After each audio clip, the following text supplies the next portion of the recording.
How to connect Shopify to WordPress quick and easy. Hello everyone, welcome back to another video. I hope you all are doing great and are having an amazing and absolutely incredible day. I bring you back with yet another video, and in this video we're going to be talking about how we're going to connect our Shopify store to our WordPress store. I know it does sound strange, but by connecting we mean that we're going to be importing the data. So how are we going to allow ourselves to quickly do that and easily do that in the most trusted and easiest way possible? So to do this, what we're going to do is obviously we're going to come over to our WordPress. We're going to go into plugins. Once you go into plugins over here, up here, you're going to write Shopify. Okay.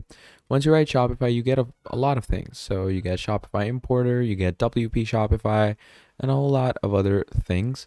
Okay, so you can either use any of these, WP Shopify or Shopify importer, or you can just go into, just write WP, and you're going to write WP all in one. Okay, this is what you're going to write. And it's going to give you all-in-one WP migration where you can import or export information in and out from your WordPress and just use your Shopify store's URL to import and export data out. And that is how you are going to connect WordPress to your Shopify through a plugin or an add-on. So yeah, that's about it. Thank you for watching this video till the end, and I'll see all of you next time. Goodbye.